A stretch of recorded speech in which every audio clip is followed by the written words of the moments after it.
함께 하나님의 말씀 히브리서 11장 38절 말씀, 지난주에 이어서 한 번 더 이 말씀을 상고하겠습니다.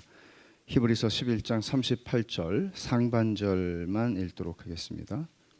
우리 한 목소리로 같이 읽죠. 시작. 이런 사람은 세상이 감당하지 못하느니라. 지난 주일에 우리는 세상이 감당하지 못하는 사람은 이런 사람은 믿음으로 사는 사람이다, 그런 말씀을 나눴죠.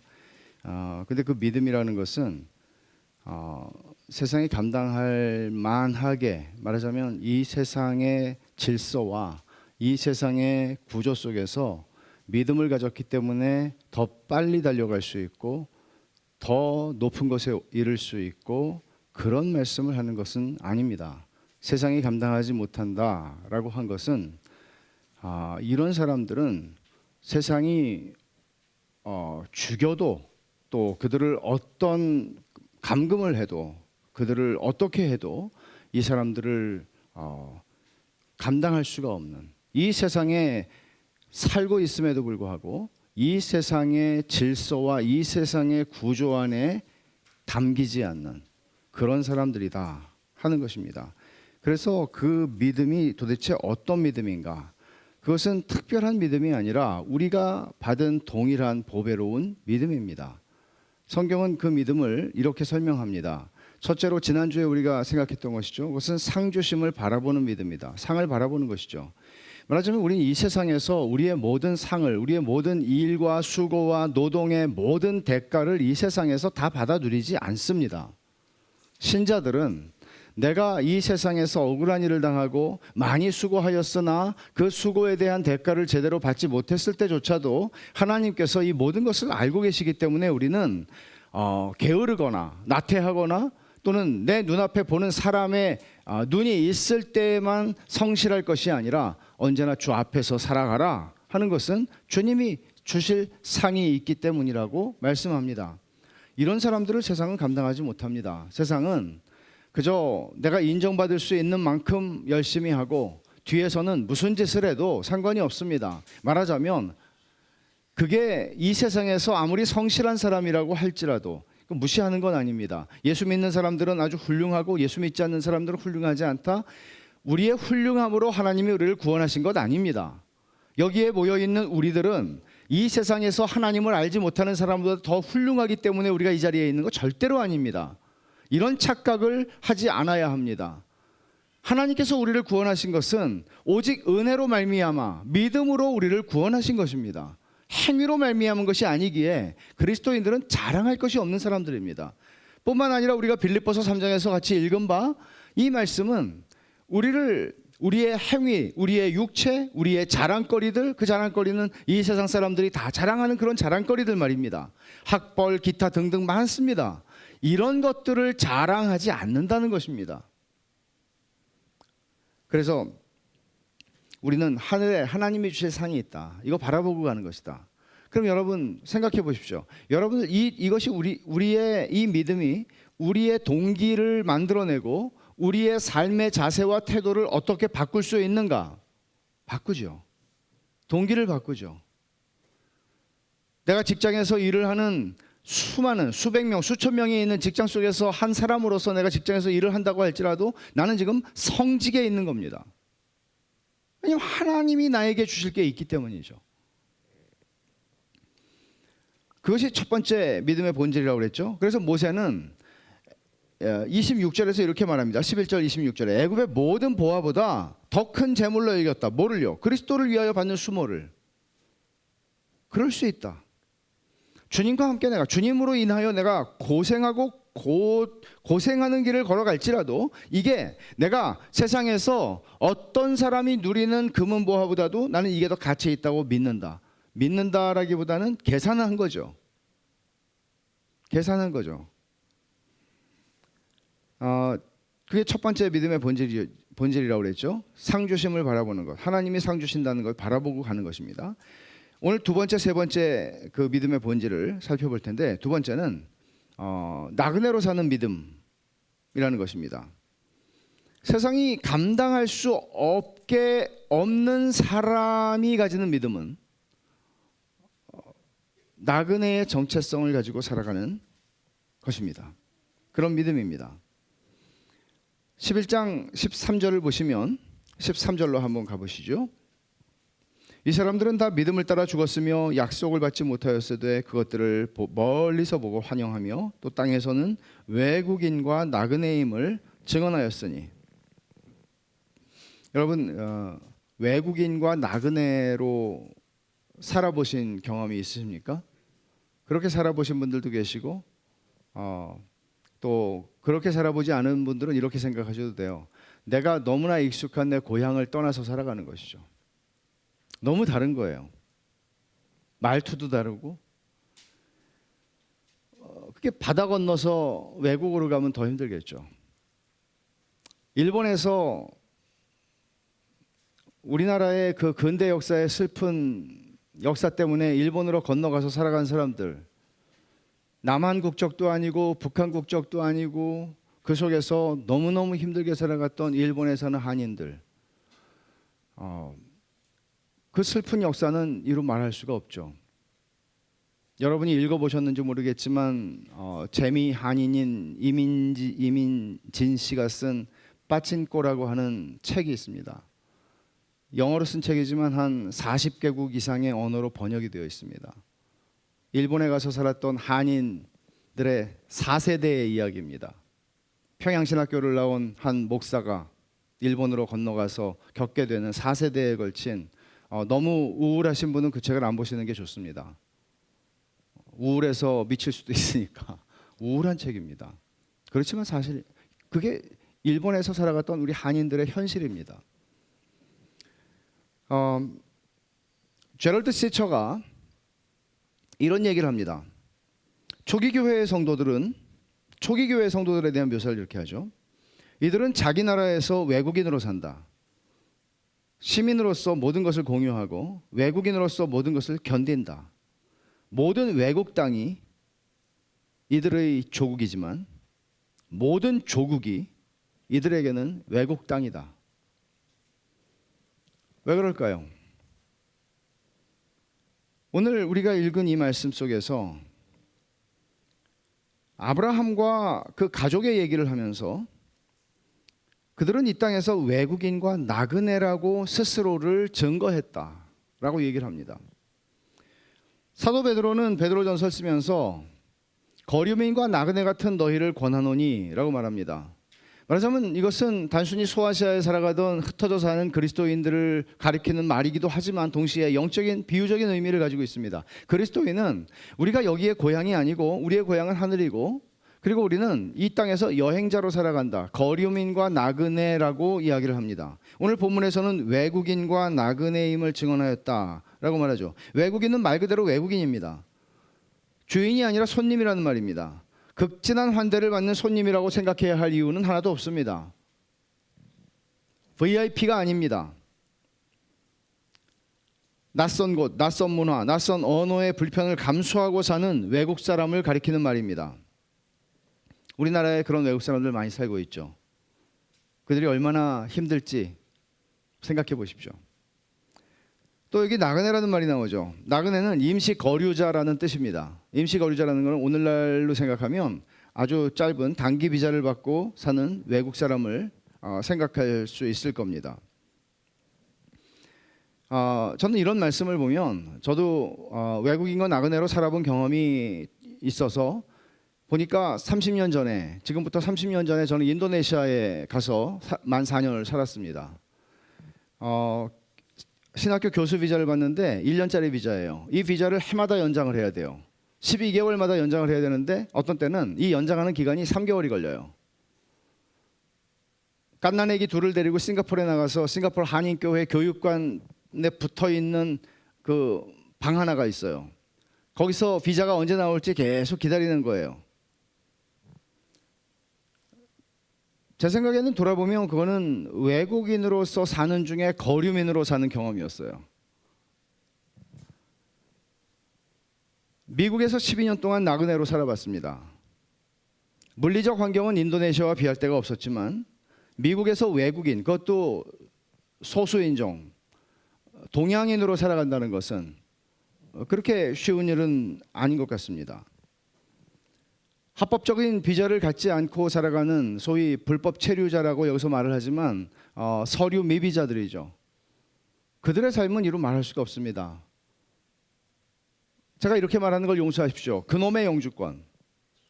그놈의 영주권을 얻기 위해서 부당한 일들을 당하면서도 말 한마디 하지 못합니다. 경찰한테 걸릴까 봐 늘 두렵습니다. 사람이 자기 나라 자기 고향을 떠나 산다는 것 자체가 쉽지 않습니다. 그러나 여러분, 우리가 지금 한국 사람으로서 한국에 살고 있습니다. 크게 범죄를 하지 않는다면 두려울 게 뭐가 있습니까?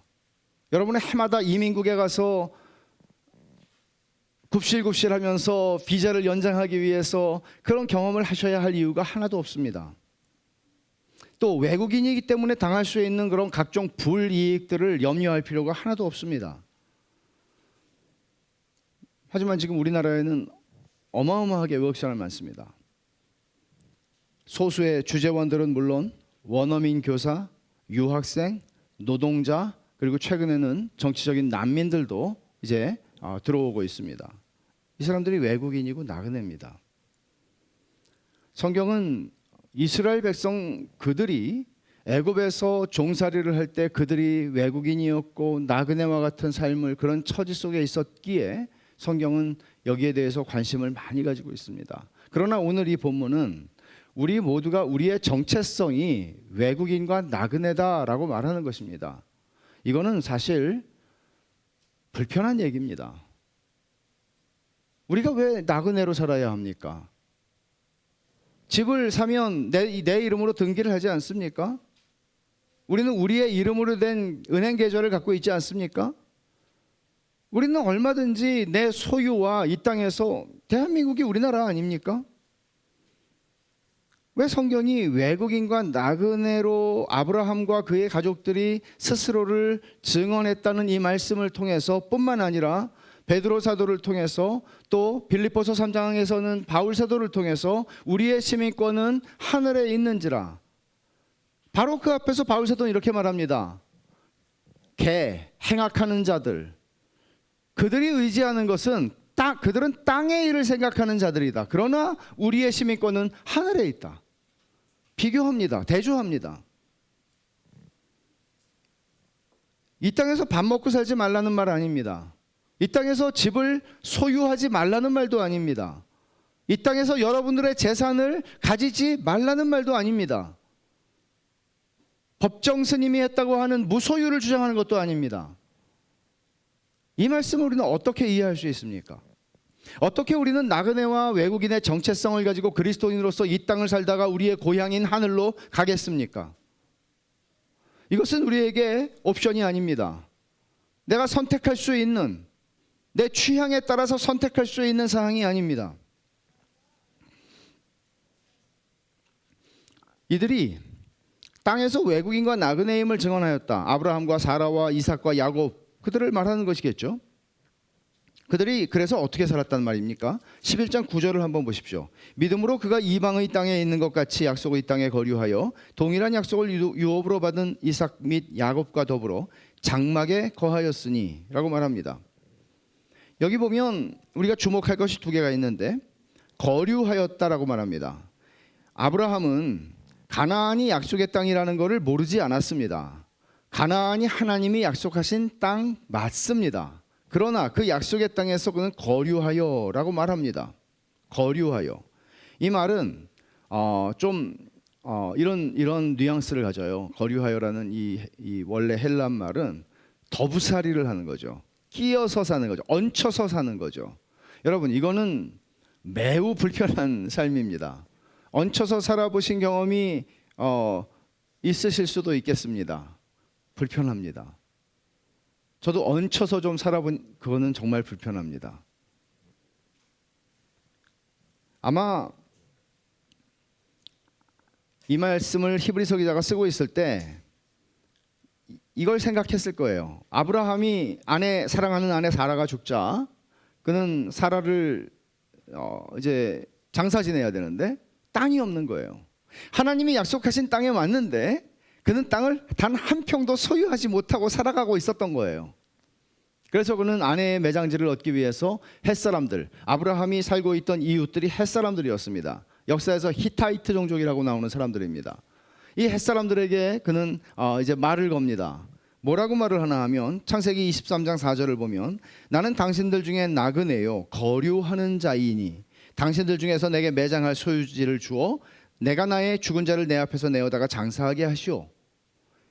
아브라함이 그렇게 얘기한 거예요.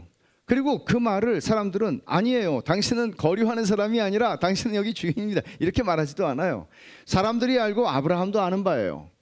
그는 거류하는 자예요. 이미 하나님이 주시는 약속의 땅이라고 할지라도 거기에는 주인들이 있었습니다.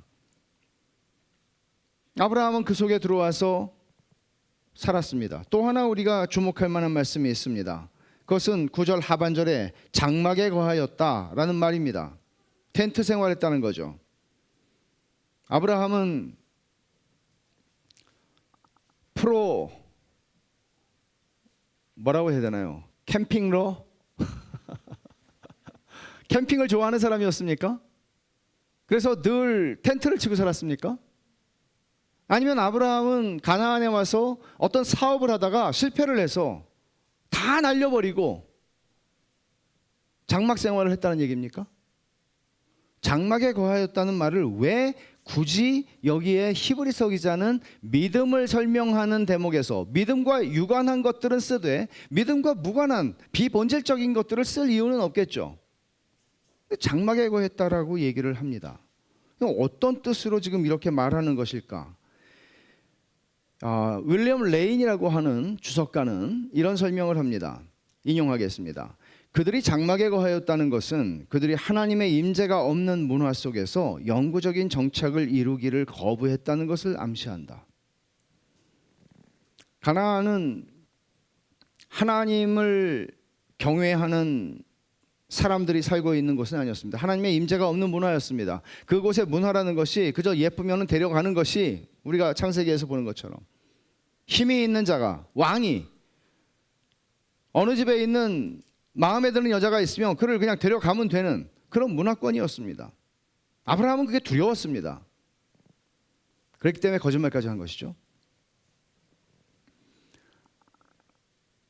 하나님의 임재가 없는 문화 속에서 그는 영구적인 정착을 이루기를 거부했다.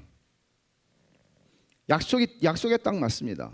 그럼에도 불구하고 그가 그곳에 정착하기를 거부했다. 영구적으로 정착하기를 거부했다. 첫 번째 해답은 뭔가 하면 9절 상반절에 있습니다. 믿음으로 그렇게 했다는 겁니다. 믿음으로 그는 거류했고 믿음으로 그는 장막에 거했다라고 말합니다. 말하자면 이거죠. 우리의 언어로 표현을 하면, 저의 언어로 표현을 하면 아브라함은 믿음으로 그 세상의 게임의 법칙 따라 살기를 거부했다, 이렇게 말할 수 있을 거예요. 바울 사도도 고린도후서 5장에서 육신 안에서 살아가는 그리스도인의 인생을 장막집에 거한다, 이렇게 비유를 했습니다. 말하자면 우리가 이 육신을 입고 살아가는 것을 장막집에 거한다, 이렇게 표현을 한 것이죠. 신자가 이 땅에서 살아가는 것은 바울의 표현을 찾아볼까요? 고린도후서 5장 1절입니다.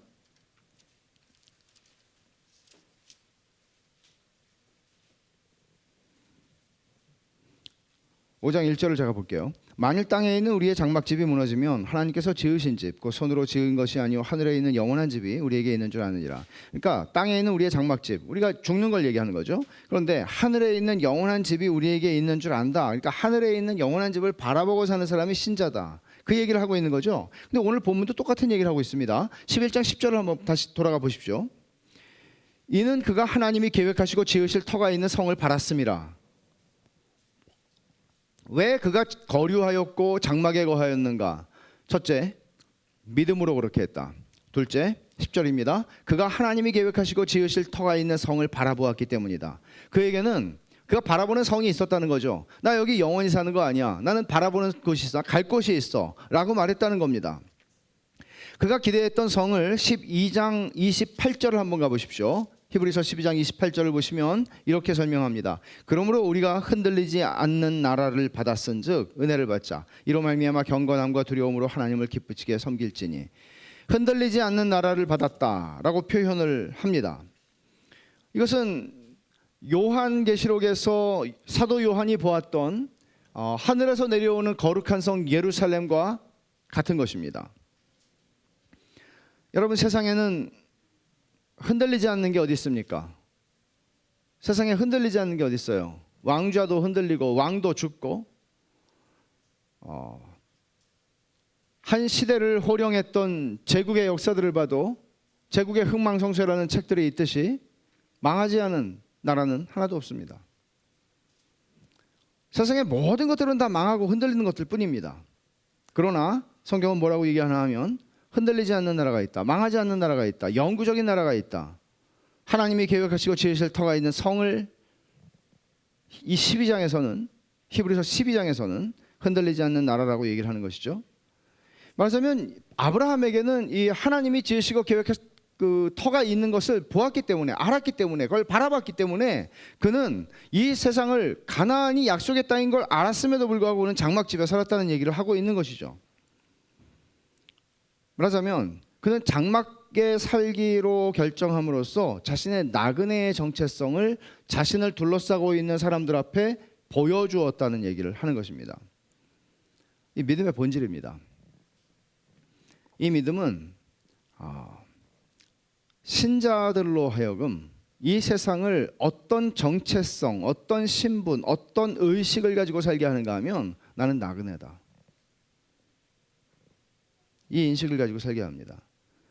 외국인과 나그네로 산다는 것은 불편함을 전제합니다. 불편해요. 되게 불편해요. 비자를 받아서 산다는 것은 굉장히 불편한 것입니다.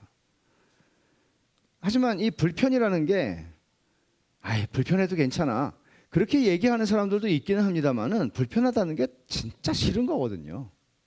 여러분, 돈이 없는 게 왜 싫죠? 불편하거든요.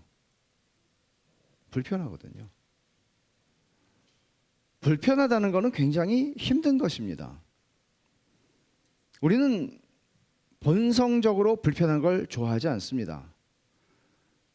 뿐만 아니라 우리는 대한민국 시민, 대부분은 대한민국 시민입니다. 대한민국에서 사는 대한민국 시민입니다. 대한민국 헌법 1장 1조는 이렇게 말합니다. 1항 대한민국은 민주공화국이다. 2항 대한민국의 주권은 국민에게 있고 모든 권력은 국민으로부터 나온다. 우리가 주인입니다. 헌법이 말하는 바입니다. 그러나 하나님의 헌법이 여기 있습니다. 너는 나그네다. 이렇게 말합니다. 여러분이 성령으로 거듭났고 예수 그리스도를 나의 구주와 주님으로 믿는 분이라면 여러분의 우선적인 시민권은 하늘에 있다는 사실을 기억하셔야만 합니다. 우린 갈 곳이 있습니다. 갈 곳이 있습니다. 우린 지나가는 중입니다. 우린 길 위에 있는 것입니다. 나그네의 정체성을 잊어버리지 말라고 말합니다. 나그네의 정체성을 잊어버리는 순간 우리의 믿음은 곤두박질 칩니다. 반대로 우리의 믿음이 곤두박질 치면 우리는 이미 나그네의 정체성을 버린 것입니다. 성경은 성도들이 살아가는 이 큰 요한계시록에서 큰 음녀라고 얘기했고 그 큰 음녀라고 얘기한 큰 성 바벨론, 이 세상에 순응하면서 슬기롭게 사는 법을 가르치지 않습니다. 성경은 어떻게 하면 이 바벨론이라고 하는 음녀, 하나님의 임재가 없는, 바벨론은 하나님의 임재가 없는 문화를 넘어섭니다. 아브라함은 하나님의 임재가 없는 문화 속에서 영구적으로 정착하기를 거부했다라면 바벨론은 단순히 하나님의 임재가 없는 정도가 아니라 하나님을 대적하는 문화이고 하나님의 백성을 억압하는 세상이며 온갖 것으로 믿음을 타협하고 저버리도록 성도들을 유혹하는 허영의 시장 그 자체입니다. 토마스 슈라이너는 이렇게 말합니다. 인용하겠습니다. 하나님의 백성들은 항상 주류가 아닌 소수의 사람들, 이방인, 그리고 자주 멸시와 천대를 받는 사람들이었다. 히브리서가 쓰여지던 당시에 히브리서의 독자들은 사회의 주류를 구성하는 사람들이 아니었다. 욕먹고 차별을 당했다. 그보다 더한 고난이 이어지기도 했다. 소유가 주는 안정감과 편안함을 누리고 싶었다. 히브리서 기자는 하나님께서 그들을 건지시고 하늘 도성으로 데려가실 것을 믿는 가운데 하나님을 의지하라고 촉구한다. 물론 세상이 다르다는 건 압니다. 히브리서가 쓰여지던 당시에 히브리서를, 이 편지를 제일 먼저 받아 읽었던, 읽어주는 것을 들었던 그 1세기의 신앙 공동체와 21세기의 지금 우리들 이 신앙 공동체는 아주 다른 환경과 다른 사회 속에서 살아가는 것은 맞습니다. 그러나 본질상 여전히 이 바벨론, 우리가 살아가는 세상인 바벨론, 그리고 1세기의 성도들이 살아갔던 그 영적인 의미에서의 바벨론은, 그 바벨론의 본질과 성격은 조금도 다르지 않습니다. 방법과 그리스도인들의 신앙을 저버리게 하는 수단은 변했을지라도 본질적으로 그 성격은 변하지 않았습니다. 그렇기 때문에 우리는 이 땅에서 어떻게 아브라함이 했던 것처럼, 그리고 우리의 믿음의 선배들이 했던 것처럼, 그리고 성경이 가르치는 것처럼 나그네의 정체성을 가지고 살아갈 것인가 하는 것은 그냥 말씀은 그렇고 이렇게 할 문제는 아닙니다. 굉장히 불편한 말씀입니다. 어떻게 내가 이 땅에서 나그네로 이 세상을 살아갈 것인가? 나그네의 정체성을 내가 가지고 있는 거 맞나? 이런 일은 결심과 각오로 되지 않습니다. 믿음이 그렇게 하게 한다고 얘기합니다. 하늘 본향을 바라보는 믿음이 이 땅을 나그네의 정체성으로 살게 한다고 말합니다. 말하자면 내가 나그네의 정체성으로 살아가지 않고 있다면 나는 하늘 본향에 대한 그림도 소망도 믿음도 바램도 없는 거죠. 이 땅이 전부라고 믿고 사는 거죠. 여러분이 나는 그리스도인이라고 아무리 항변할지라도 여러분의 믿음은 여기서 얘기하고 있는 이들의 믿음과는 다른 것이고, 신약 성경에서 성경이 가르치는 믿음과는 다른 믿음을 주관적으로 여러분이 정의한 믿음을 가지고 사는 겁니다. 나는 하늘나라 가서도 잘 살고 이 땅에서도 잘 살아보겠다. 나는 둘 중에 어느 하나도 포기할 수 없다. 나는 하늘에서도 주인이고 이 땅에서도 주인으로 살 거야 라고 한다면 여러분은 하나님을 대적하는 것입니다.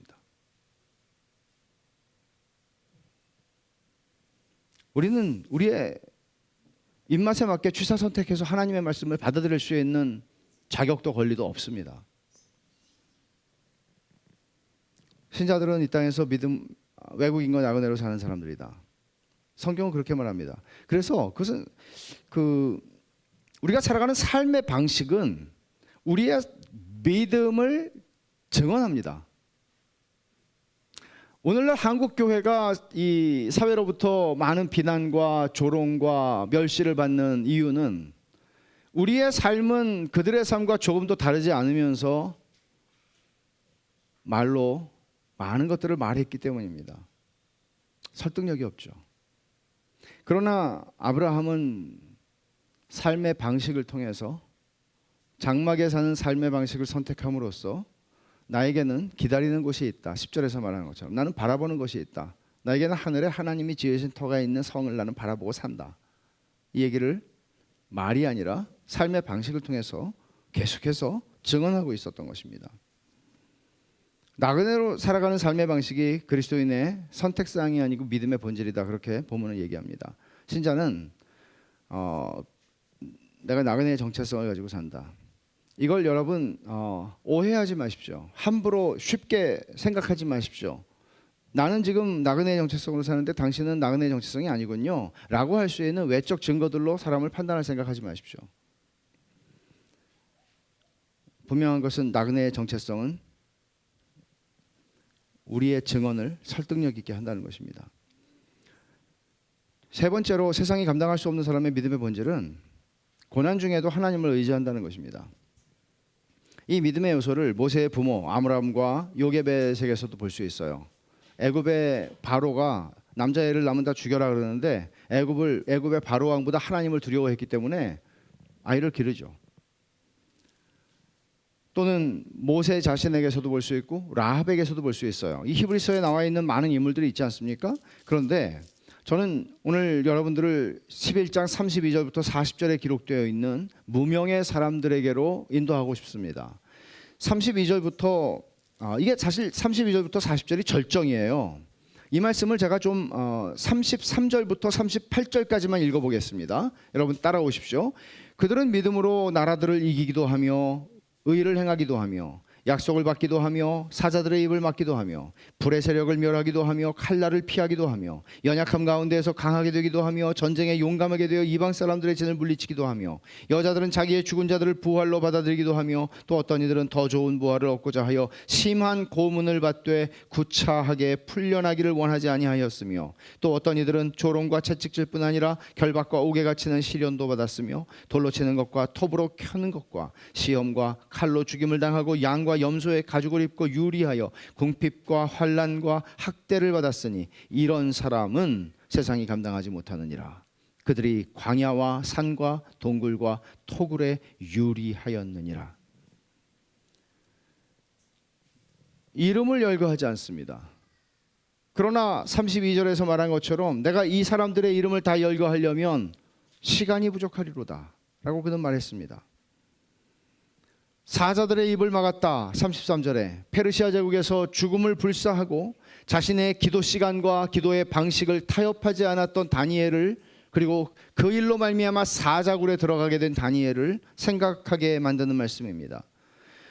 또 34절에서 불의 세력을 멸하기도 하며 라는 말에서 우리는 바벨론의 절대 통치자인 느부갓네살 앞에서 우상 숭배를 거부하다가 7배나 더 뜨겁게 한 풀무불 속에 들어갔던 다니엘의 세 친구를 생각하게 합니다.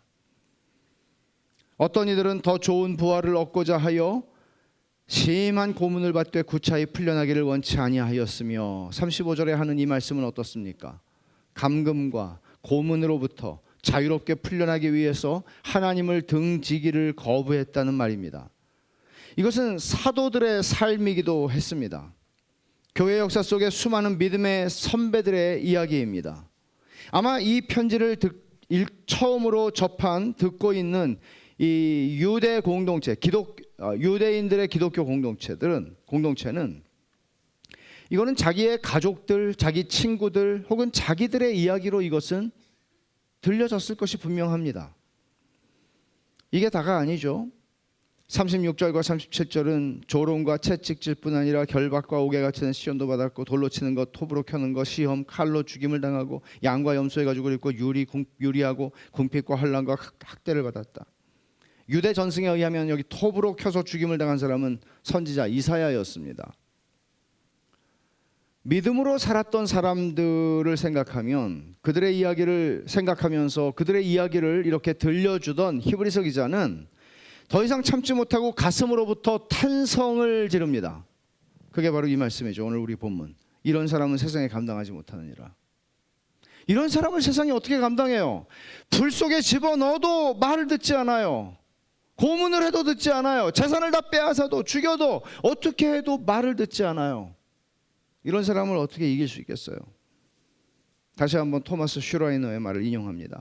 믿음은 위험에 처했을 때 하나님을 의지할 만한 분으로 여기는 것이다. 믿음은 위험을 감수하고 하나님께 자신을 맡기는 것이다. 인정을 받기 위해 사회나 문화를 바라보지 않는다. 이게 무슨 뜻이에요? 우리는 다 인정에 굶주려 있는 사람들입니다. 다 인정받기를 원합니다. 누가 나를 인정해주면 너무 기분이 좋습니다. 그 인정을 받기 위해서 사회나 문화를 바라보지 않는다는 것이죠. 믿음은 뭐라고 얘기를 해요? 위험을 감수하는 것이라고 얘기하죠. 그리고 우리가 위험에 처했을 때 그 고난 속에서 하나님을 바라보는 것입니다. 하나님을 붙잡는 것입니다. 바울 사도는 오직 하나님의 능력을 따라 복음과 함께 고난을 받으라고 디모데후서 1장 8절에서 디모데에게 말합니다. 1세기에 에베소 교회를 목회하던 젊은 목회자 디모데를 염려하여 바울은 디모데 후서를 쓰고 있습니다. 그러나 그는 분명하게 말합니다. 디모데야, 우리의 부르심은 복음과 함께 고난을 받는 거야. 여러분, 이것이 성경 전체의 가르침입니다. 디모데는 목사니까 그렇지 않습니다. 성경은 이렇게 말합니다. 믿음은 하나님이 약속하신 장래의 상을 바라보는 것이고 이 땅에서 나그네의 삶을 살아가면서 고난 중에 하나님을 바라보고 의지하는 것입니다. 그래서 이 믿음의 사람들은, 이 사람들이요, 성경 히브리서 11장에 쓰여진 이 사람들은 세상이 감당할 수 없는 사람이라는 것은 고난을 두려워하지 않는 거예요. 죽음을 두려워하지 않는 사람들이에요. 감당할 수가 없죠. 오늘 이 말씀을 한번 돌아보십시오. 여러분, 이 말씀은 너무나 레디컬하고 너무나 극단적인 얘기입니까? 성경이 우리에게 들려주는 이야기입니다. 지극히 정상적이고 현실적인 이야기입니다. 믿음으로 살았던 사람들 중에 일신의 영달과 성공을 위해서 살았던 사람들은 단 한 사람도 없습니다. 예수 믿기 전에 그렇게 살았습니다. 바울도, 사울이었죠. 그러나 부활하신 예수님을 만난 후에 그는 더 이상 자기의 일신의 성공과 영달을 위해서 살아가는 그 목적을 그대로 가지고 살아갈 수가 없었습니다.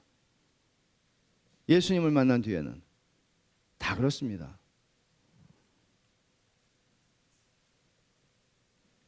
예수님을 만난 뒤에 내가 이전에 삶의 목표와 삶의 목적을 그대로 가지고 살아갈 수 있는 길은 존재하지 않습니다. 그래서 우리는 신앙 고백, 아까 우리가 읽으면서 신앙 고백을 했던 그 신앙 고백 가운데는 로마서 14장 7절과 8절 말씀에 있는 것입니다. 우리가 살아도 주를 위하여 살고 죽어도 주를 위하여 죽나니. 우리가 누굽니까? 우리가 교회입니다. 여러분이 이 고백을 그냥 따라하는 것이 아니라, 주님, 저 이렇게 참 잘 살지 못했어요. 그렇지만 회개하는 마음으로, 그리고 주님, 저는 정말 이렇게 살고 싶어요. 이게 제 삶의 목적이에요. 우리는 주일 공예배에서 이 신앙을 고백함으로써, 주님, 진짜 저의 진실한 신앙이에요. 이게 신앙 고백이에요. 제 마음이에요. 받아주세요. 그리고 이렇게 살아갈 수 있는 믿음을 주세요. 이걸 하는 거예요. 신앙은 지적인 동의가 아닙니다. 신앙은 전인격적인 것입니다. 이 땅에 그리스도인으로 등록된, 교회에 등록된 숫자가 얼마나 많든지 적든지 간에 그것이 중요하지 않습니다. 전인격적으로 주님의 말씀 앞에 반응하며 전인격적으로 주님과 지속적인 관계 속에서 살아가는 것이 기독교입니다.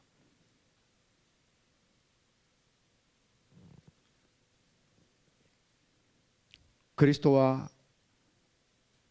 어떤 교제도 어떤 관계도 없이 살다가 주일 아침 정한 시간이 되면 그 시간에 예배당에 오거나 그 시간에 유튜브를 열어서 예배에 참여하는 것을 그리스도인 됨의 증거라고 성경은 결코 말하지 않습니다. 지난주와 오늘에 걸쳐서 제가 말씀드린 이 믿음이 이신칭의의 믿음입니다. 다만 이것은 구별하셔야 합니다. 이 믿음은 겨자씨만큼 보이지 않는 믿음으로부터 시작해서 성장하고 자라나고 열매를 맺습니다. 때때로 어떤 분들의 가르침을 보면 도 아니면 뭐 하는 식으로 가르치는 위험한 가르침들이 있습니다. 윷놀이를 해보면 제일 많이 나오는 건 개하고 거리입니다. 우리 삶은 개하고 거를 왔다 갔다 하면서 갑니다. 문제는 진짜 믿음이 내 안에 들어와 있는가? 그 진짜 믿음이라면 적어도 두 가지를 얘기하고 싶은데, 한 가지는 오늘 우리가 신앙으로 고백했던 그 고백을 진심으로 고백합니다. 주님, 정말 이게 저의 고백입니다. 진짜 믿음이라면. 그리고 이 믿음이 진짜 믿음이라면 세월과 함께 자라나고 열매를 맺게 됩니다. 지금 우리나라에 사는 대부분 사람들이 힘들다고 말합니다. 힘들다는 게 거의, 여러분 안 그러세요? 혹시 힘들다 이렇게 툭툭 튀어나오는 그런 말들을 할 때가 있잖아요. 힘들죠.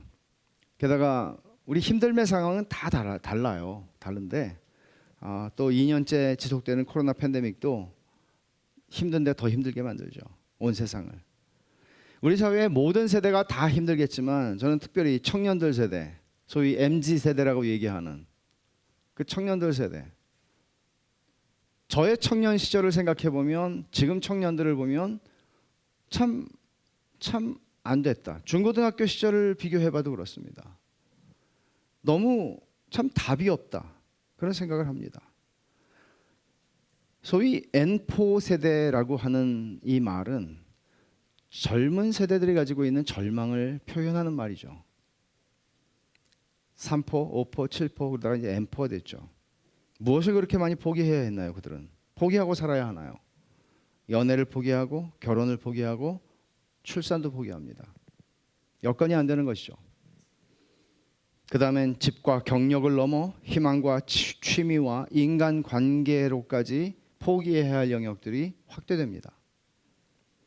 이런 시대를 사는 기독 청년들에게 복음은 어떤 의미가 있겠습니까?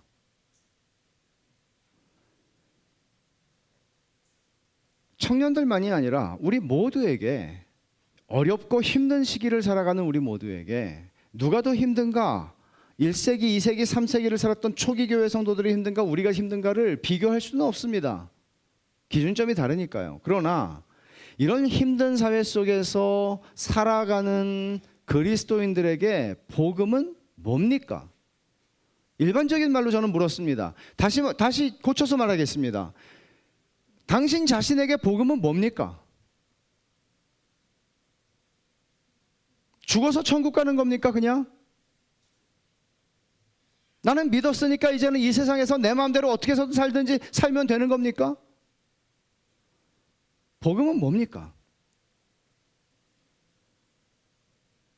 만약 이런 세상에서 복음이 무엇인가를 묻는 이 질문의 의미가 이런 세상에서 어떻게 그리스도인인 우리가 하나님의 도우심을 입어 그분의 은혜로 좋은 대학에서 좋은 성적을 받고 졸업 후에는 안정적이고 연봉 좋은 직장에 취업하고 멋진 결혼을 하고 평수 넓은 아파트에서 신혼을 시작할 수 있고 등등등등 멋진 은퇴 플랜을 손에 넣을 때까지 이런 의미로 받아들인다면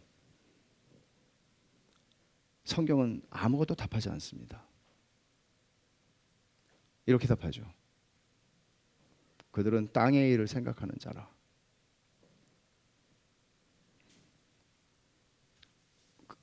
하지만 제가 이렇게 세게 말하죠. 하지만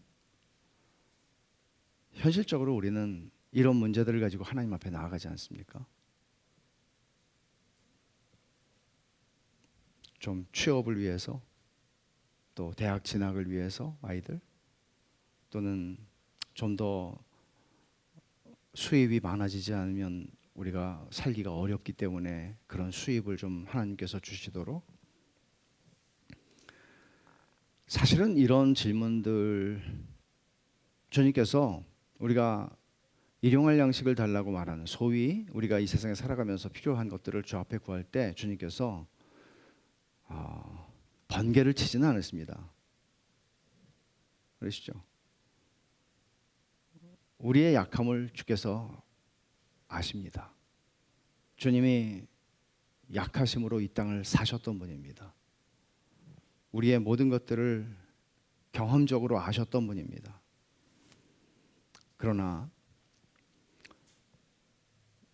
이 말씀도 우리는 들어야 합니다. 성경은 우리에게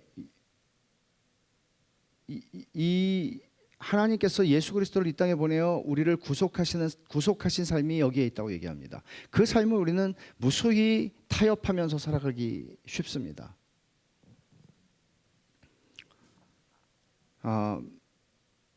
말하자면 이 세상의 게임의 법칙을 따라서 이 세상의 게임에서 승자가 되겠다는 생각을 넘어서라는 것입니다.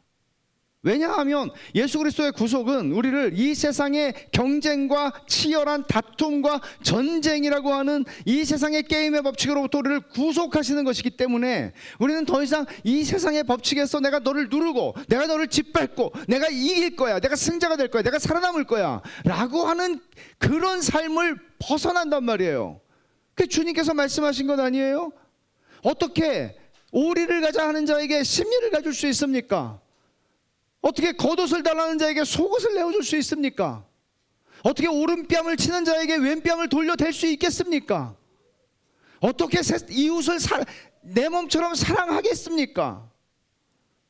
이 성경은 말도 안 되는 얘기들로 가득한 책 아닙니까? 근데 그 말도 안 되는 것이 예수 그리스도의 십자가의 구속을 통하여 우리의 새로운 인생의 기준과 게임의 법칙이 됐다고 말하는 겁니다.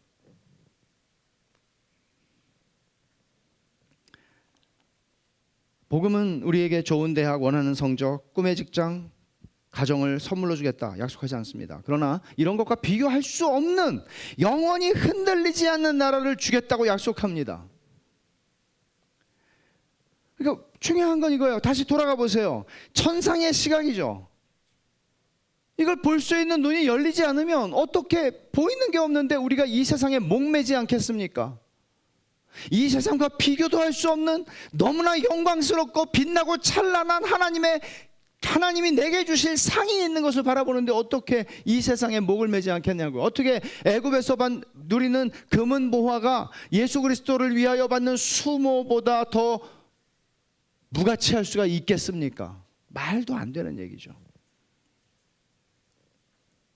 우리가 이 세상에서 다른 게임을 하며 살아간다는 것, 이 세상의 게임의 법칙에 매이지 않고 다른 게임을 하며 살아갈 수 있다는 것은 하나님께서 자기를 찾는 자들에게 상 주시는 이심을 믿고 우리가 이 땅에서는 나그네로 살아가지만 우리가 가야 할 목적지가 저 본향에 있고 우리가 비록 이 땅에서 믿음으로 말미암아 고난의 자리에 처하는 일들이 더러 생기겠지만 그 속에서 내가 붙잡고 의지할 하나님이 계실 뿐만 아니라 그 하나님을 그 속에서 깊이 경험할 수 있다고 하는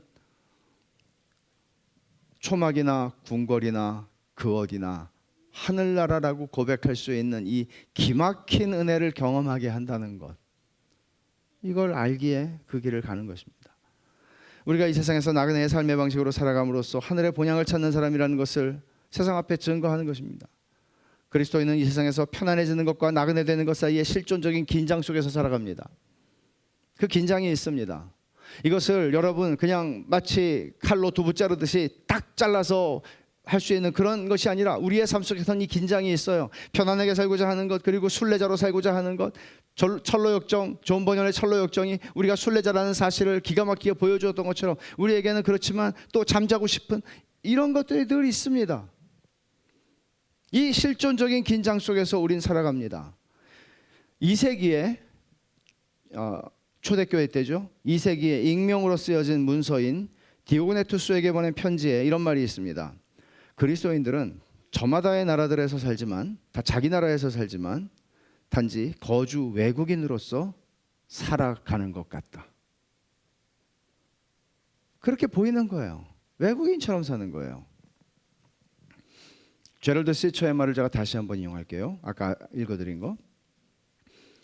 초기교회 성도들은 자기 나라에서 외국인으로 산다. 시민으로서 모든 걸 공유하기는 하는데 외국인으로서 모든 것을 참고 견딘다. 참아야 될 게 많아요. 외국인으로 살면. 모든 외국 땅이 이들의 조국이지만 모든 조국이 이들에게는 외국 땅이다. 하나님께서 이 땅에서 나그네의 정체성으로 살면서 본향을 사모하는 사람들을 위해서 약속한 상이 있다. 예비하셨다. 그렇게 우린 히브리서 11장 16절에서 듣습니다. 이제 한 가지만 정리하고 마치죠. 장막 예고한다는 거. 나그네의 정체성을 가지고 장막 예고하면 어떻게 살아야 되겠습니까? 우리 각자의 삶이 다 다르잖아요. 우리 각자의 삶의 형편과 자리가 다 다르잖아요. 그러면 이제부터 나그네의 정체성을 가지고 내가 장막에 산다. 그러면 이제 캠핑을 나가야 되겠습니까? 그런 얘기 아니죠. 당연히. 장막 예고한다는 것은 우리가 살고 있는 가옥의 형태나 크기로 판단할 수 있는 문제라고 얘기하는 건 아니죠. 중요한 것은 내 살아가는 목적이 무엇인가? 내 살아가는 목적이 무엇인가? 이거 여행으로 말하면 내 목적지가 어딘가 하는 거예요. 내 살아가는 목적이 뭔가? 난 카르페 디엠. 그냥 이 순간을 즐겨. 우리는 이렇게 살지 않습니다. 이 순간의 소중함을 알지만 우리는 그런 방식으로 그 말을 이해하지 않습니다. 내가 말하는 내가 정말 내가 이게 성경이 말하는 목적이지라고 말하지 말고요. 그걸 말하는 게 아니라 진짜 내 가슴이 원하는 목적이요.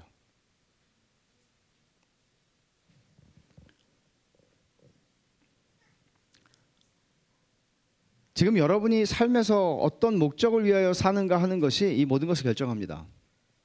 삶의 방식을 결정합니다. 물론 날마다 자기를 부인하고 십자가를 지고 주님을 따라가는 매일의 여정 속에서 말이죠. 이 말씀을 통해서 여러분이 고민하고 생각해야 할 것이 무엇인지 숙제로 가져가셨으면 좋겠습니다. 우리는 지금까지 다 일정한 시간을 살아왔습니다. 제가 이 시리즈를 구상한 이유를 제가 말씀을 드렸잖아요. 나 정말 잘 살고 있는 거 맞나? 저에게 물은 겁니다. 나 지금 잘하고 있나? 이렇게 살다 죽으면 되나? 내가 좀 수정해야 될 거 없나?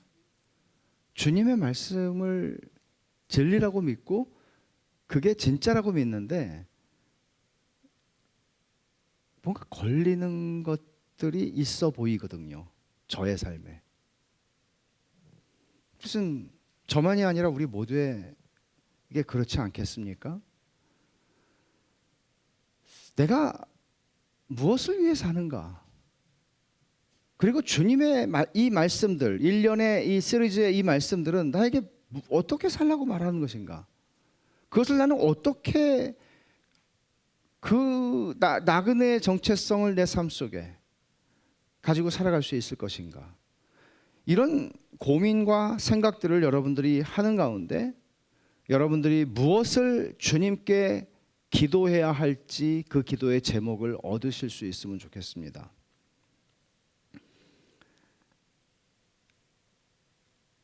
우리의 삶의 방식은 우리의 정체성을 세상 앞에 보여줍니다.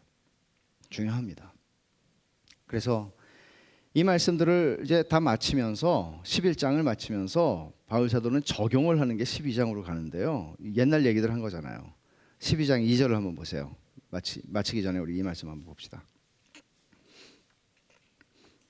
믿음의 주요 또 온전케 하시는 이인 예수를 바라보자. 그는 그 앞에 있는 기쁨을 위하여 십자가를 참으사 부끄러움을 개의치 아니하시더니 하나님 보좌 우편에 앉으셨느니라. 믿음의 주요 온전케 하시느니, 예수님 여기서 그리스도를 바라보자 그렇게 말하지 않아요. 왜 그런지 아세요? 예수님이 우리와 똑같은 사람을 입으시고 사람이 되셔서 이 땅에서 이 모든 것을 우리가 사는 이 인생을 사셨기 때문에 그래요. 예수님의 인성을 강조하는 표현이죠. 예수를 바라보자 그렇게 얘기하죠. 왜? 그분이 믿음의 주요 온전하게 하시는 이시기 때문이죠. 우리의 믿음을 시작하신 분도 그분이에요. 믿음의 창시자, 믿음의 저자, 믿음의 창시자예요. 주님이 우리 안에 믿음을 시작하신 분이에요. 그리고 믿음이 아담부터 역사상 어떤 인간도 믿음의 절정, 완벽한 순종을 보여준 인물은 단 한 사람도 없지만 예수님은 그것을 보여주셨어요. 십자가의 죽으심으로 그것을 보여주셨어요. 우리의 믿음을 온전케 하시는 분도 주님이세요. 그러니까 믿음이면 됩니다. 이게 결론이 아니에요. 예수를 바라보십시오. 그는 그 앞에 있는 기쁨을 위하여 십자가를 참으사 부끄러움을 개의치 아니하시더니 잠깐 동안 하나님 보좌에 우편에 앉으셨느니라. 영원히. 그러나 이것도 오해하지 마십시오, 여러분. 우리는 이 세상에서 예수를 믿기 때문에 구질구질하게 살아야 된다는 얘기를 하는 거 절대 아닙니다. 예수를 믿는 사람의 삶에서 나타나는 어떤 모습들이 아니라 사실은 예수 그리스도께서 우리의 믿음을 온전케 하시는 과정 속에 있기 때문에 예수 믿는 사람들이 누리는 것은 이 세상의 환경과 조건에 매이지 않는다는 말을 하고 있는 것입니다. 그래서 주님은 내가 너희에게 기쁨을 주노니 이 기쁨은, 내가 너희에게 평안을 주노니 이 평안은, 기쁨과 평안은 세상의 조건에 매이지 않는 것이라고 주님 말씀하시는 것이죠. 저는 성경을 읽습니다. 하나님이 제게 무엇을 원하시는지를, 제가 살아가는 삶의 자리에서 하나님이 제게 원하시는 것이 무엇인지를 알고 싶고 그 말씀을 따라 살기를 원합니다. 하루에도 수십 번씩 넘어지지만 우리는 그렇게 한 배를 타고 심하게 멀미를 하면서 가다 보면 우리가 목적하는 그 항구, 평안의 항구로 천국의 항구로 주님께서 우리를 안전하게 받아주실 것입니다. 기도합시다.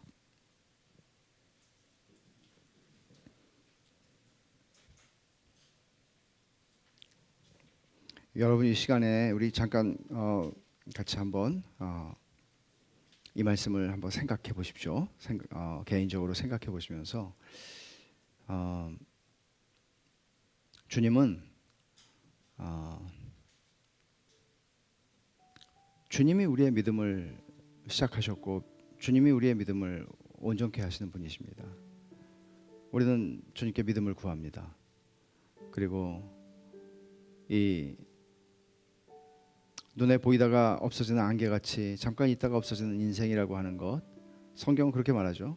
우리는 인생이 전부인 것처럼 착각할 때가 너무나 많은데 인생이 이렇게 길고 인생이 이렇게 멋있고 인생이 약속하는 게 이렇게 많은데 라고 생각할 때가 있지만 지나가는 거라고요. 인생은 영원을 준비하는 것이라고 얘기를 하죠. 여러분, 준비 많이 하셨습니까?